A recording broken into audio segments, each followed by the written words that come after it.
I have Coke with. I have rum and Coke. I usually do vanilla Coke. I love vanilla Coke. Yeah, That's pretty good. That's kind of my go-to. Either that or bourbon and Coke. yeah. I had a really good bourbon at my buddy Mark's wedding. Hmm. Like it burned, but it was smooth. Like it was Hmm. great. Yeah. We went through the whole bottle while we were waiting for the ceremony to go to start. It started Oh like wow. a couple hours late, and he was Wow. both angry and nervous. So he was like, "I have this bottle." Wait, was he the one getting married? Yeah, Cool. yeah, yeah. It was an interesting weekend. Like, Mm. his fiance forgot his tuxedo because Hmm. she was supposed to bring the tuxedo and all the wedding dress and stuff. Forgot the tuxedo. Hmm. Then come to find out, she forgot her dress.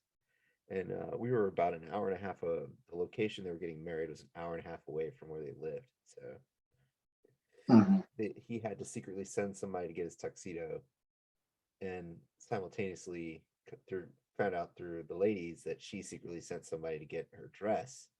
Hmm. But So luckily, they will see each other. so the other person wouldn't know that they forgot their stuff. Oh. Actually, Hmm. I think he was supposed. Either way, anyways, long story short, they both realized something was missing, and they sent somebody to go get it. Hmm. It was funny. It was like I was like, aren't they gonna run into each other at your apartment? But they didn't. So like the people they sent. Anyways, um, yeah, I'm not gonna do a fancy intro. I'm tired. It's me and Wale right now. Yana and Yep. Frankie are gonna join us shortly, hopefully. I'm drinking a rum and Coke Zero out of my traditional cup, which reads, I might look like I'm listening, but in my head, I'm doing jujitsu. Profound. Um, I am drinking rum and Coke also. Regular Coke. Yeah, that's pretty good. I added one of those slow melting ice cubes. Well, ice sphere, the big ones. So yeah, it's pretty cool. Dude, I'm amazed at how delicious this is. Like, this is mind blowing to me. But anyways, so you were saying that you were doing judo. You did Yep. judo, yeah, Hmm. and you figured out some footwork, Yeah. So I guess it's Ippon Saranage. right? Um, a lot of times when I try to do it, I go in for the entry to get my arm under my opponent's arm and do the whole bicep curl thing. Mhm. I'm facing my opponent squared up with them, and whenever I go for the bicep curl thing and try to do the turn, I end up getting my foot placement off. Like my hips are not, they're misaligned. They're usually too far out, so I can't complete the throw. So yeah, what they were saying is basically kind of, you know how you step into right before you the arm bicep curl thing. Right. They said like, kind of look over your opponent's shoulder, and when you're stepping, turn your body towards that direction that you're stepping. And then what ends up happening is when you do the bicep curl and all of that, and you do the turn, your feet. I noticed that my feet ended up square in the middle of my opponent's feet. So yeah, it's helpful. Yeah, Yeah, when yeah. when I did judo when we were Mhm. younger, like footwork was one of the main things that we did because a lot of the Mhm. entries a lot of the throws that we did, the the entry in terms of footwork was the same, and Mhm. the kazushi, the off bouncing was similar for a lot of them. Mhm. So that was one of the things that I did remember when I started jujitsu. And Mhm. like I was telling you, I remembered something else that was like mind-blowingly key in executing judo throws like Saturday, like yesterday. Mm-hmm. And that was like, as you're off balancing, the way that I did it, I would make you step forward. So Yeah. if I pulled, depending on my grips, if I pulled you, if I did the kazushi and you step forward with your right foot, that would be one sequence of either throws or takedowns. Because back when I did judo, you could still grab the legs and the pants. And if I got the other collar and I pulled you forward and your left leg came forward, that was a different set of techniques. But in order to effectively do that, you have to constantly be in motion. You constantly have to be moving left and right and yanking on the sleeve and the collar. And Saturday I was partnering with Jordan and it all clicked. And I was thinking, I just had one of those moments where just something in my head just went pop. And I was like, oh, where has this been all, for the last 6 years? Yeah. So it was actually pretty funny. Like I watched some of the other guys watching me and Jordan, and they were just looking at me like, he can move like that. So we actually did because I'm doing over at DC Judo. We did groundwork today. I was like, oh man, this is my wheelhouse. So they did butterfly guard sweep, and because they're saying you have to learn at least 2 sweeps as a white belt, and then you add 1 sweep as you go up. So they did butterfly sweep and scissor sweep. So yeah, I was rolling against. It is interesting to watch kind of judo guys doing groundwork because it's they're not as sure, but obviously when they stand in, they're just killing it. But yeah, it was fun because at least I was like, okay, this is something that I'm used to. I was rolling with the brown belt, and he's like, I guess he saw the patch on my pants. He was like, "You do BJJ, right?" I was like, "Yeah, 7 years." And it's kind of like, okay, that makes sense. That makes sense why you're good at groundwork. So you went to Mia's judo class at Pentagon on Sundays. I did. I love that class. Yeah, like some of the judo guys would stay for Ed's Sunday class, and there's this one Sunday where there was a couple of judo black belts that had stayed for Ed's class, and I was like a 1 or 2 stripe blue belt, and this one dude was just Hulk, like kind of a smaller guy than me, but he was Hulk strong. But I frustrated him because he couldn't get past my butterfly guard.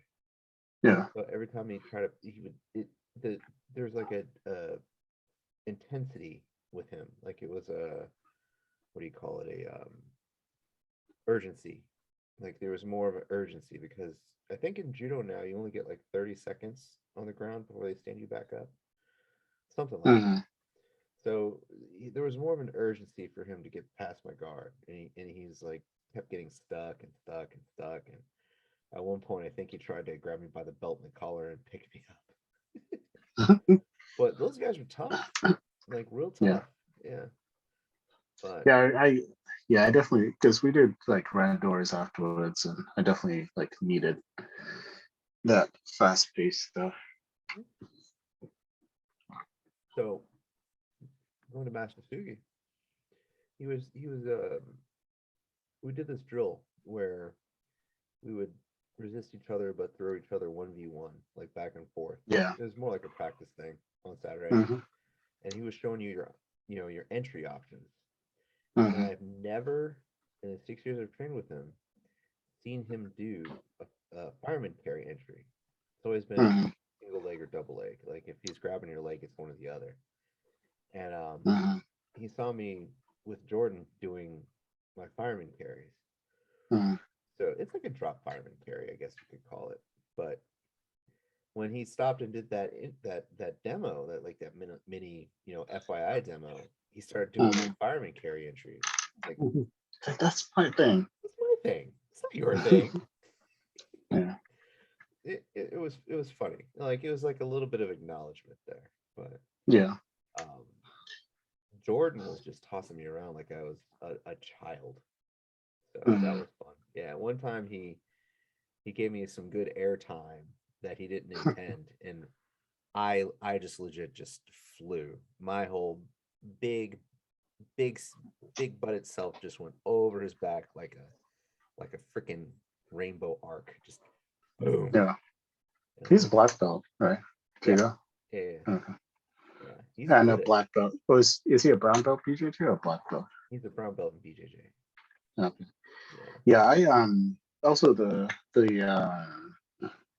Ippon Sanagi, they showed me a good entry because when I was doing Randori, I was trying to do it, but my opponent had my collar. So the arm that I was supposed to get under, uh, it was like tight and was pulled in. So I would have to basically stretch his arm out somehow. But they were saying, so your opponent is going in, coming at you, you can swat away that arm that you're gonna go under. You swat it away, grab it, and then go for the for the move. So I thought that was interesting too. Yeah. Yeah. I used to And then like. also, Go ahead. mhm, No, go ahead. I was saying also on Friday, the whole I think it was Uchigari. Mhm. They're showing like if you fail or if they step out, go to the single leg. That was pretty helpful too. Yeah. Um, the way that I used to like to get people with the shoulder throw is Mm. if they started when they're grip fighting, if they would start going for my lapel, Mhm. I let them get it, and then I strip their grip and hold on to it, like with both Mhm. hands, and then I would yank them so that they would step forward, and there'd Mhm. be a small window where you could, it's an easy, you could easily go for it.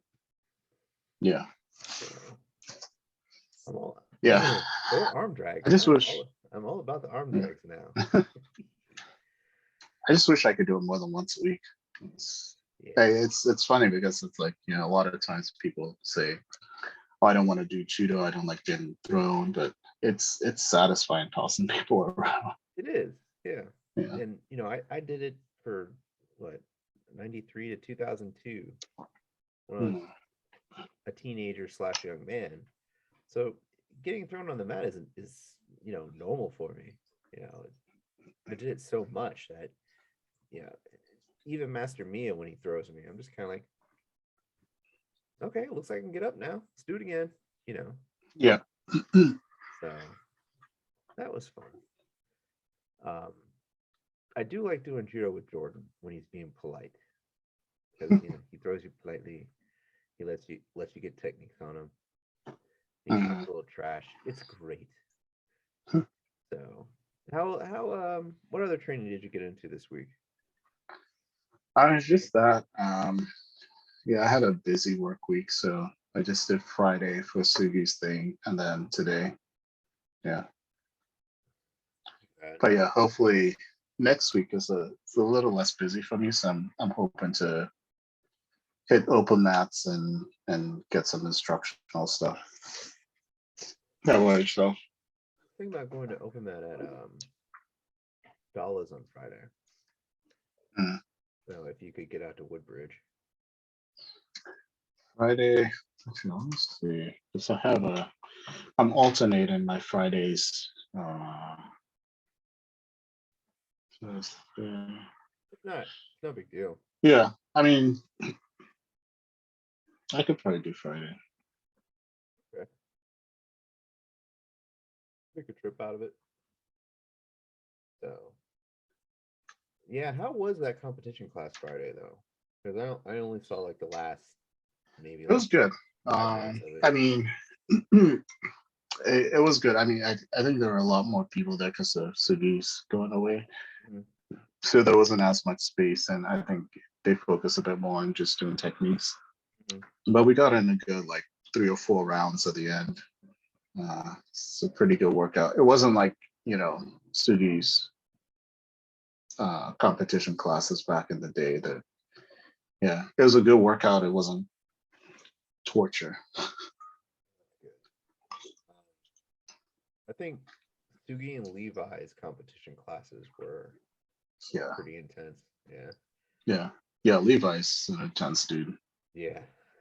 He's a he's I love him to death. He's a good change, you know. You you Mhm, need you need a, you need input from different instructors. Not just different styles, but different personalities, you know what I mean? mhm, So I appreciate Levi. Um so I went to the 5:30 a.m. class on Tuesday and we got some mhm, good rounds in. mhm, And then also Tuesday, I went out to Chantilly, and then Chantilly Thursday, and then Chantilly yesterday. You know, mhm. um, I have a couple cousins that train there, so I just wanted to. There's been family things going on, so I wanted to make sure that they were Mhm. okay. And plus, you know, schedule wise, just going there is a little bit easier for me right now. So, Yeah. um, training there was good. It was very good. Like I was telling you, one of the big guys, Dafka, uh, usually very gentle. Legendary. I keep Yeah, hearing about him.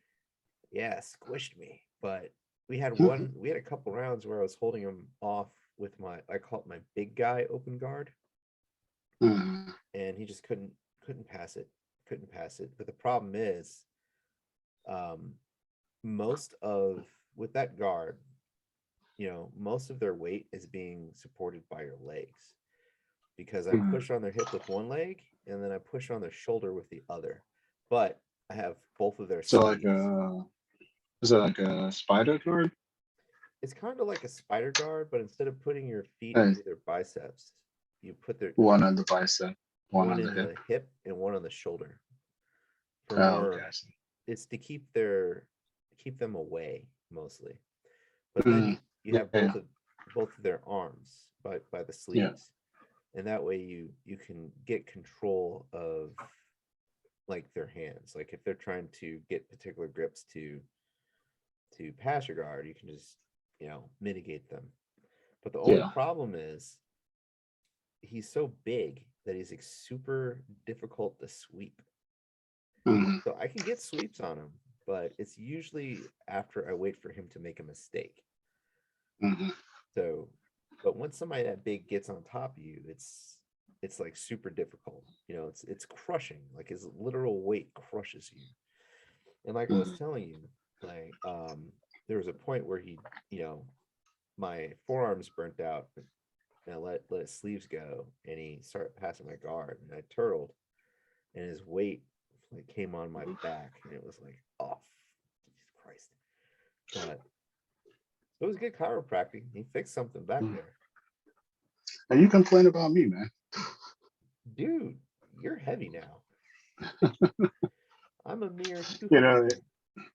it's funny because now I'm getting more comments like, "Oh yeah, this is a big guy," And I went to Capital and I was doing nogi, and uh, instructors,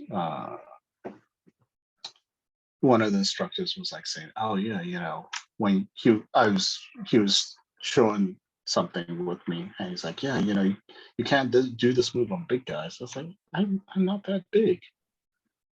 Well, how much do you weigh? Like 220? Yeah. Yeah, you're effectively a big guy now. I'm on the lower end of big guyness. Hold on one second. Yeah. Sorry about that. Uh, But yeah, so um yeah, Suki had us doing like a round robin pod thing where you had like 3 or 4 people in a group. So I mhm, was cycling through Dafka, Mia's older son, and this guy named Urka. And Urka is super strong, but very intense. Like he's like a bulldozer, right? mhm, So he just keeps going after you and after you and after you and after you. And he does Mongolian wrestling as well. So if I'm Mhm. standing up with him, he just grabs my gi jacket and just twirls me around until I hit the floor. And I don't know how to stop it. It's like funny and not funny at the same time. So I'm like, dude, You know you're how actually, you, huh? you know how you hold kids' arms and you spin them around and they Exactly. start. Is it like that? Exactly. Except he's holding my lapel, like my lapel on my sleeve. He's just like twirling me around like something out of a Marvel movie. So yeah, I was stuck with them, but it was good training because it especially with Urka and Davka because it forces you to address somebody with a weight or severe strength advantage with technique. Mhm. It also forces you to be patient because if you slip up once, they got you. Yeah, So I always, it's a good experience, but it can be frustrating for some people because yeah. you think to yourself, you know, I'm a purple belt in my case. Should I be doing better against these guys? Mhm. And the answer is both yes and no. You know, Well, I think the answer is it depends because you haven't had to train with people at that weight class and that strength class before consistently. So I think if you train with them consistently, yeah, you're gonna end up figuring out how to, counter things and things like that. I mean, that's like why I want to train more with like bigger guys because I know if I'm gonna go into competition, because I want to start back up in like May. I don't think I'm gonna drop under 200 by then. So I'll probably be in like the ultra heavy. yeah. So I need to start like training against bigger guys. Well, that was my problem. I think that was my problem when I first started, like at white and blue belt, because Mhm. at Pentagon there weren't too many bigger guys. Yeah. So when I had to go against them at 100% intensity, it was almost foreign.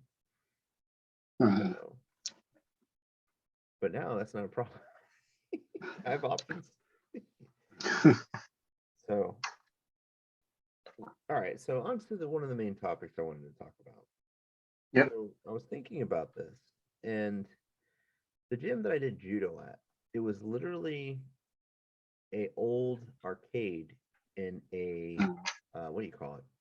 In an apartment building.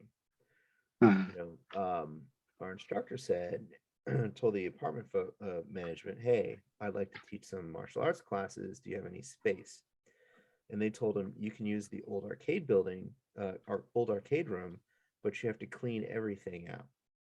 Yeah. So he got somebody to clear out the old arcade machines. They were all broken, but we had to clean the rest of the space, and there was like mold all over the place. There was mold on the Mhm. floor, there was mold on the walls, almost up to the ceiling.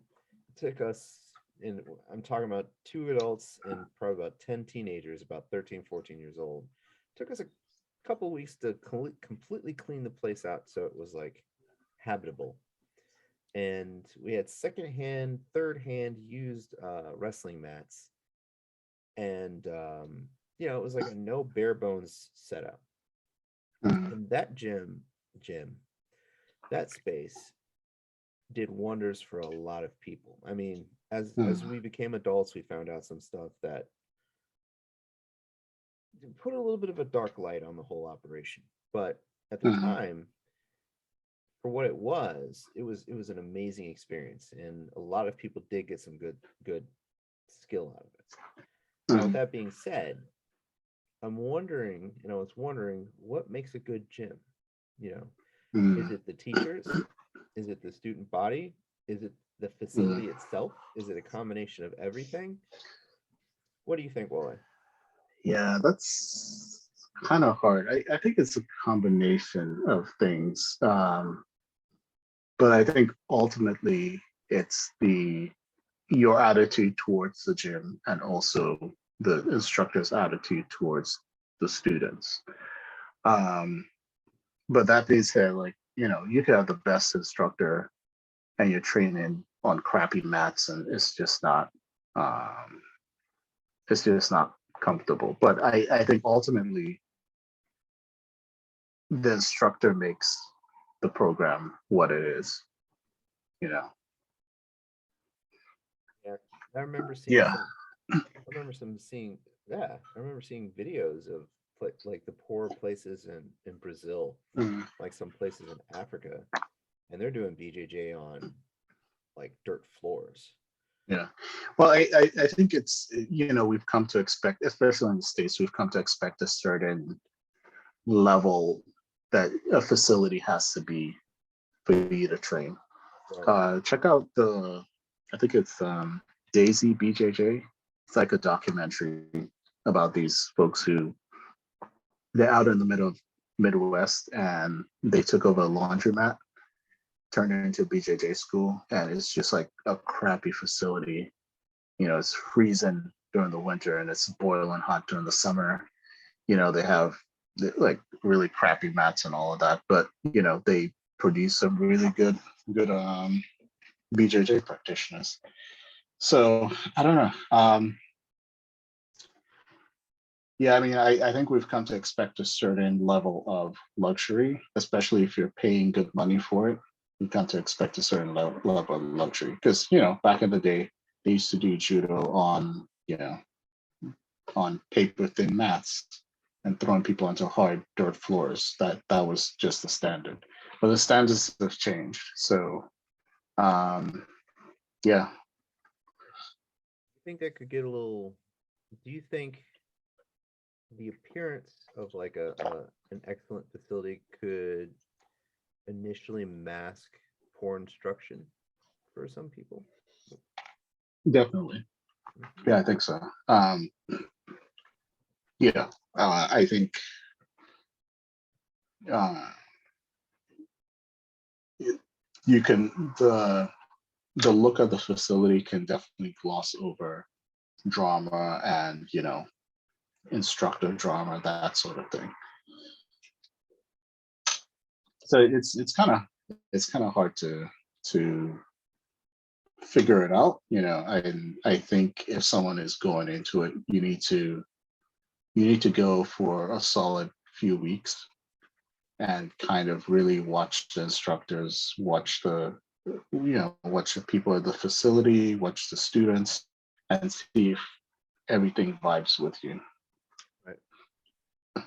Yeah. Yeah. Like, because I saw a documentary. I don't know if you saw it or if you remember it, where they were showing the judo facility that the Mhm. Mongolian Olympic team trained at, Mhm. and it compared to the U.S., like it was kind of looking a little run down, but they produced some really high level judo guys there.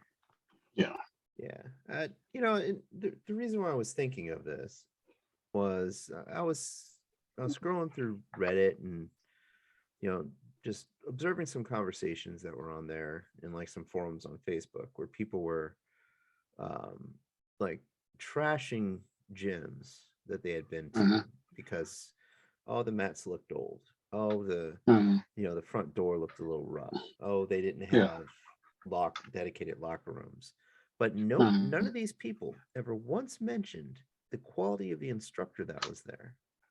And Yeah. I found that to be quite interesting because from what my personal experience, a good instructor can make a subpar facility still like Yeah. a pretty Pretty effective place, decent. pretty decent place Yeah. to learn at. And yeah, I So mean, sorry, go ahead. no, I was finished. Go ahead. And I mean, you know, the look of the facility can definitely sour someone's opinion about the school and about the instructor.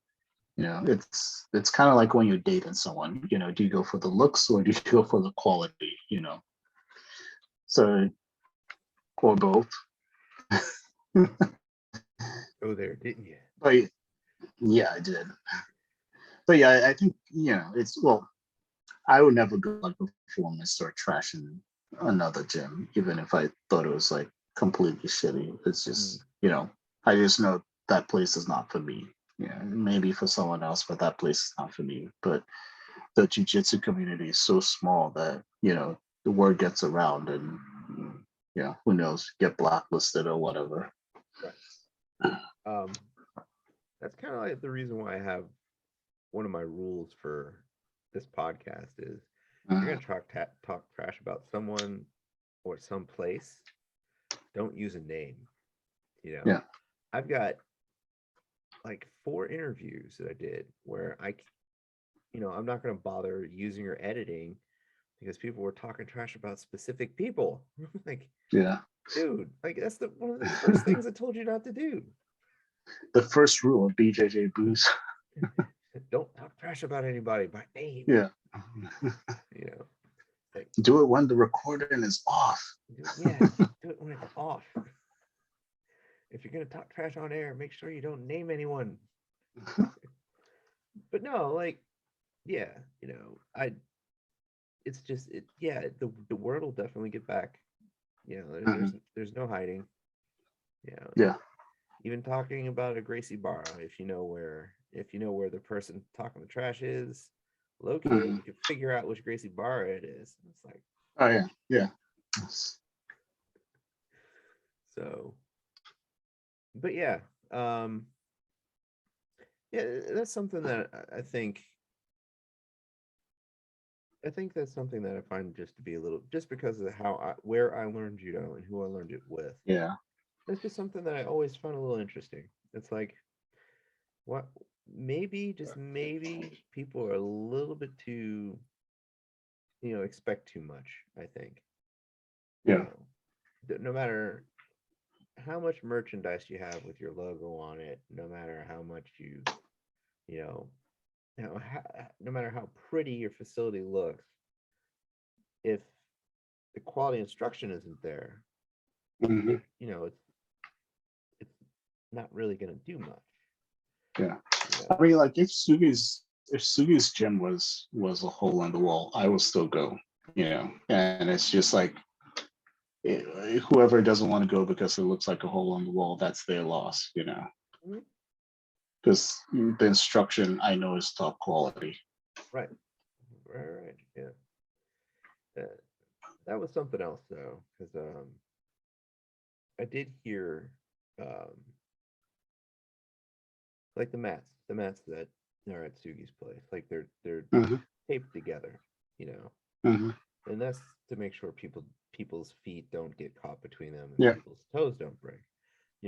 Other places have newer mats that don't have that, or they have like a mat tarp over it, which is fine. But I could see somebody turning their nose up at that. Yeah. And they would completely miss out on getting instruction from a judo Olympian. Yeah. You know what I mean? Yeah. I mean, again, it's their loss. If you're there and you're not actually focusing on evaluating the instruction that you're getting, and you're more focused on what the place looks like, then it's your loss. As far as the place, it's not like dangerous to train in, then it's really the instruction that you should be focused on. And again, I think it's like it goes back to our talk we were having about traditions and stuff like that. I think depending on the era that you grew up doing martial arts, or depending on your attitude towards martial arts, like I, no matter what, have respect for the place that I train at, cleaning the mats, doing all that stuff. So I'm not going to go online and trash it, even if there are problems, even if I had problems with it. Yeah. I think it's that's just, I think that's the unspoken what do you call it? Like rule. The unspoken intention of seeing who will help you mop of the lower level guys, or like, sweep. For us, we used to call it broom kata, broom form. And it was true, if the guys who wouldn't at least offer to help, didn't seem to really care about the facility. And Yeah. a lot of times they wouldn't come back, but the guys who did would always like at least offer to mop and help sweep and vacuum and stuff. Yeah. Um, like we did all the cleaning in our little hole in the wall place in Oxon Hill. Like, none of the instructors ever had to really clean much of anything. Hmm. So yeah, it's just like another layer of respect. And I think Yeah. probably the core of it is that. So all right, let me ask you another question. Do you Yep. think like in this area we're kind of lucky, right? Hmm. We have, you know, judo, high level judo guys. We have people who've done sambo and they're high level in sambo, high level Hmm. wrestlers of different types. Um, with that being said, when they start training jujitsu, they kind of bring techniques and influences from those other grappling arts Yeah. into Brazilian jiu-jitsu. Now, do you think that there's a point where that influence kind of molds BJJ into something different? Different. Oh, it's an interesting question. Because I Um. because the reason why I ask is like if you look at 10th Planet Jiu-Jitsu with their Yeah. rubber guard, for example, like that's Mhm. unique to their flavor of jiu-jitsu, but it's still jiu-jitsu. And then you get guys like, who have a sambo background or a wrestling background or both, and it Mhm. comes out while they're rolling, Mhm. so it kind of brings like an unorthodox flavor to things. And, Yeah. you know, the reason why I thought about this, because I was rolling with a purple belt that I don't usually roll with. Mhm. And he said that my techniques were confusing to him. And Oh yeah, I think I remember you talking about him. Mhm. right. And I was thinking about this, and his style of jujitsu is more uh, classic, I guess you could say, than mine is. Yeah. Mine is, influenced by my previous judo training, and also a little bit influenced by my previous Ishin Ryu training, which didn't make sense to me, but as I've progressed, it does make sense. Um, Mhm. do you think that? And he basically said that my style was very unorthodox, which I kind of agree with. Mhm. So, do you think that there's a point where those influences mold your jujitsu into something else? Maybe. So are you saying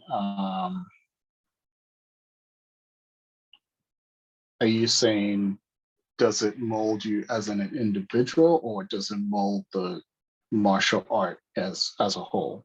The practitioner's expression of their jujitsu, like, does it mold that Mm. into something else?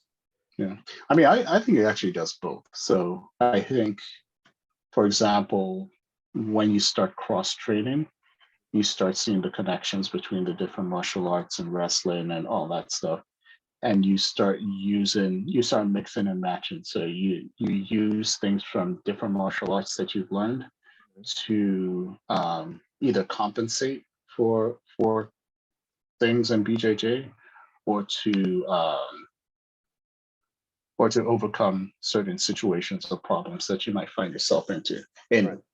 And then I think as you progress, or as people see you doing this over time, like over a long period of time, I feel that it eventually can seep into kind of the core of BJJ. So, uh, same thing with all these folks who have come before. They have a particular style, and then you end up having a style named after you because you do. They're like, oh, this person does this all the time, and this is how it's done, and then that becomes like a standard of BJJ. So I think over time it definitely changes the martial art, but I think in the short term it definitely affects your style. You're essentially, making you're essentially putting together your own style, especially Mhm. like at purple belt level. You're figuring out what your style should be. Yeah. And to do that, you're definitely going to borrow from whatever you have. like a wrestler is probably going to be a lot more, probably have like a lot more like pressure and a lot more, uh, a lot of, they'll gravitate more to uh, moves that are like wrestling.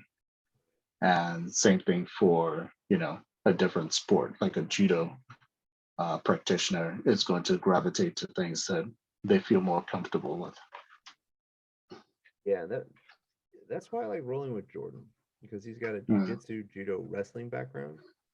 yeah. And the funny thing is, I actually, I probably shouldn't admit this. I actually put out some low-key breakdancing stuff rolling with him, like with like transitioning and getting out of positions.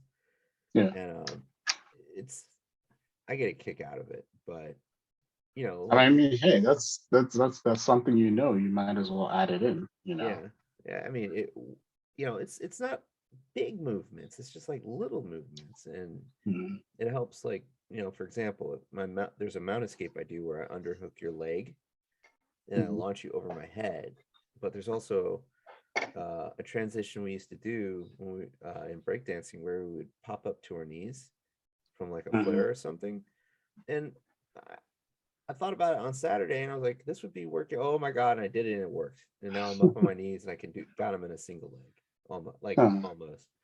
So yeah, hey, yeah, use what you know. it Yeah. worked.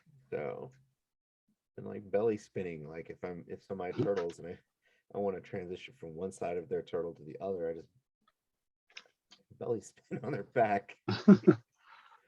So, but yeah, it's interesting to me. Like the judo and in Ryu were very specific. It's a Mhm, specific skill set, a specific set of moves. If you learn all of these yeah. things and you do them well, you can test Yeah. for a black belt. But in BJJ, it's like, does it Yeah. work? Can you do it Yeah. consistently? Cool, do And it. I think that's the biggest transition or the biggest kind of mental block people need to overcome, especially going from judo to BJJ, because it can, um, I think judo is a lot more kind of traditional. Like it has a certain set of, traditional throws and all of that, and they're kind of documented. So it's like, you do this entry, you do that, and it's practiced in that way. It's not really, it doesn't feel like there's a lot of room for improvising. But BJJ is just pretty much all about improvising. Does it work? Especially when you're in a scramble, you're not thinking about, okay, I gotta do this, put my foot here, do that. You're thinking about, I need to get out of this, and I'm gonna use whatever comes to mind. So that's why it's interesting watching the judo folks today doing the groundwork. So like one of the things was we were doing turtle, and one person is down in turtle, the other person is trying to either choke or flip them and get side control. And I was the one on top, and the other guy was in turtle, and I started picking up. I do this move where someone taught me, if someone has a tight turtle, just pick up their foot, the close side foot to you, just hook under their ankle and pick it up. And they are going to flip over. It doesn't matter how big they are, they're gonna flip over. And the instructor was like, "Oh yeah, that's good. That's." And I was just like, "Yeah, that's one of the things you just kind of have to learn and improvise with." Hmm. I wonder if well, I'm not really 100% familiar with judo rules, but I thought you couldn't touch the pants or the legs anymore. Or is that the ankle grip from I mean, on the I ground okay? I don't know. Hmm. They didn't stop me, so I don't know the rules either. Um, but yeah, I was just basically in BJJ mode there. Yeah, there's nothing wrong with that. Nothing wrong at Yeah, all. yeah. Yeah. I came there for the throws. Yeah. Yeah, it's just there's just little things that I've been noticing. Like at Sugi's place, the there's these from standing, there's these cross-side knee picks that some of the guys Mm-hmm. do. Mm-hmm. And I was like, man, that's kind of risky because if I were quick, I could armbar you, sort of, I think. But Mm-hmm. by the time I realize it's happening, I'm falling to the ground. The Yeah. thing is, it's like a traditional Mongolian wrestling technique, Mm-hmm. and it's so sneaky, and you'd never think about it. Like most Yeah. people outside of that realm would never think about it, but it's effective and it's completely legal in BJJ. Yeah. So it, you know, it Yeah, works. that's another thing that I love about BJJ. There's a lot of stuff that's legal, Hmm. and that's why you know, that's why you can mix and match a lot of stuff, and that's your BJJ uh, technique is very personal to you. It's like you're saying, with the Mongolian wrestling, you can use that. It, I like the fact that it's not super structured where you must follow these steps and you can't do this and you can't do that.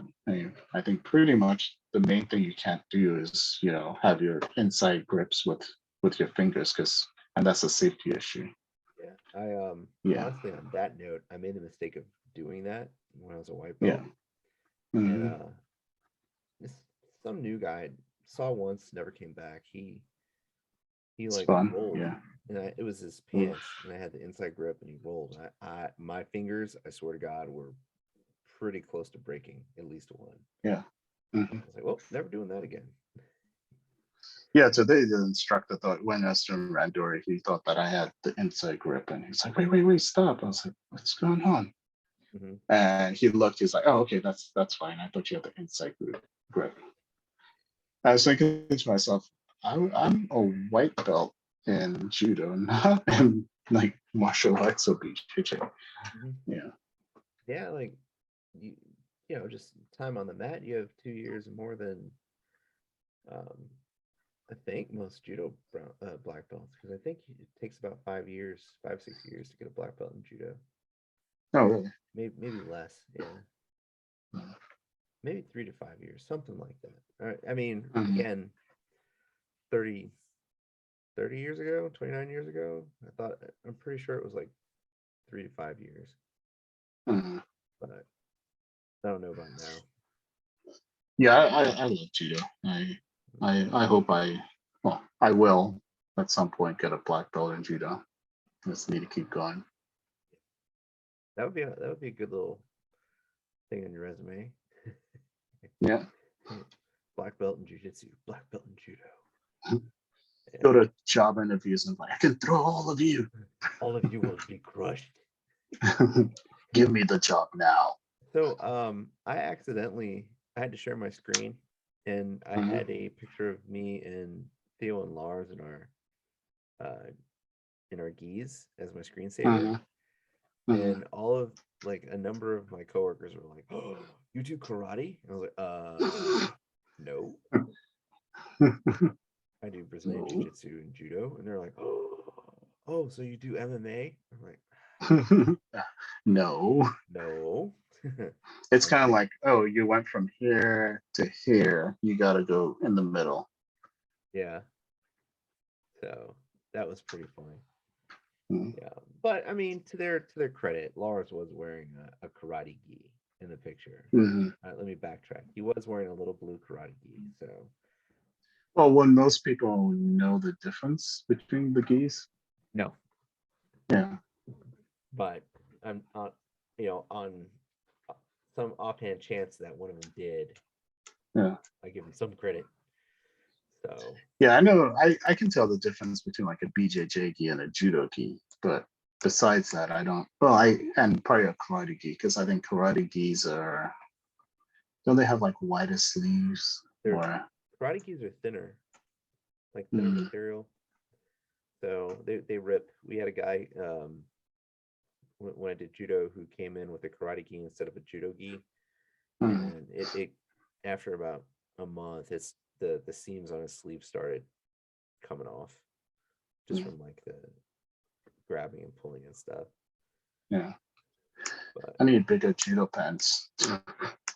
dude, Do you have the same issue I do with gis where Yes. sometimes the pants are too tight? Mm. Oh my God. Like my favorite two gis, the pants are just they're not built for me. Yeah. I like I was saying, I wanna start a gi company for black guys. Yeah.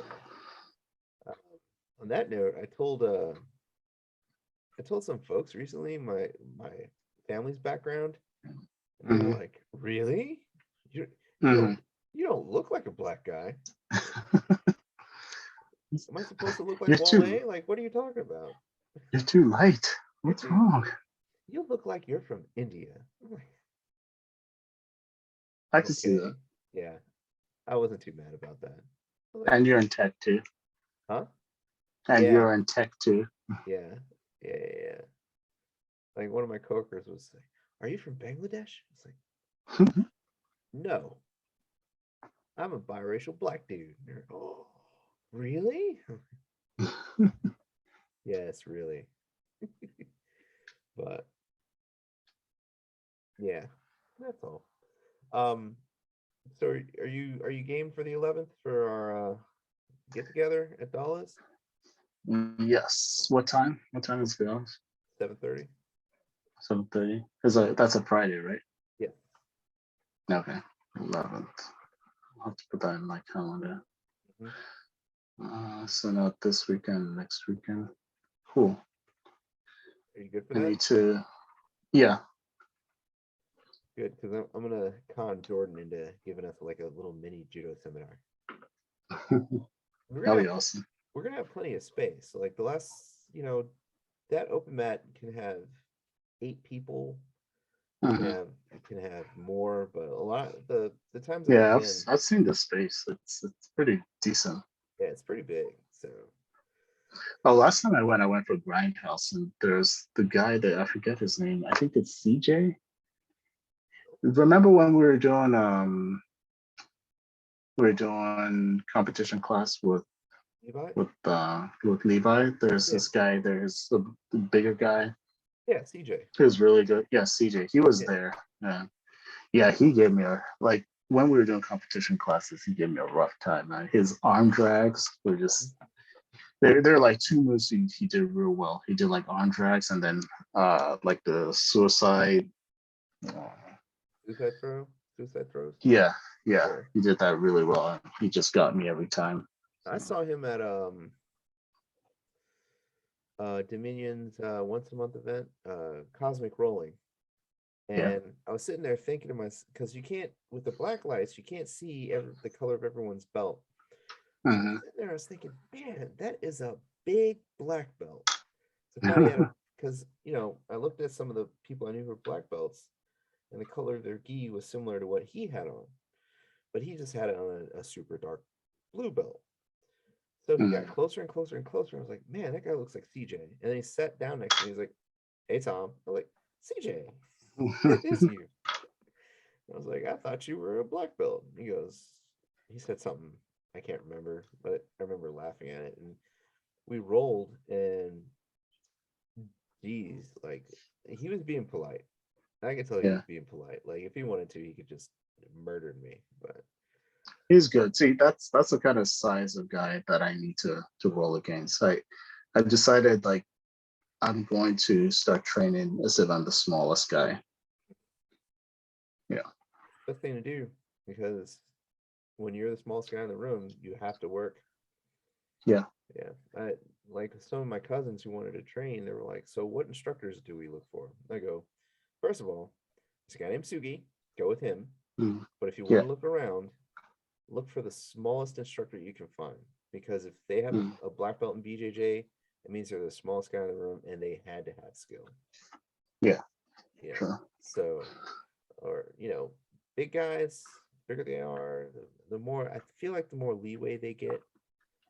But Mm, yeah, the small guys is the way to go. I had 115 to 120 pounds on Suki at one point, and it did not make a mm, difference. He yep. whooped my ass. So that's part of the reason why I stuck with it. I was like, this little Yeah. guy kicked my butt, was polite about it, and there was nothing I could do. I even Mm, tried to overpower him.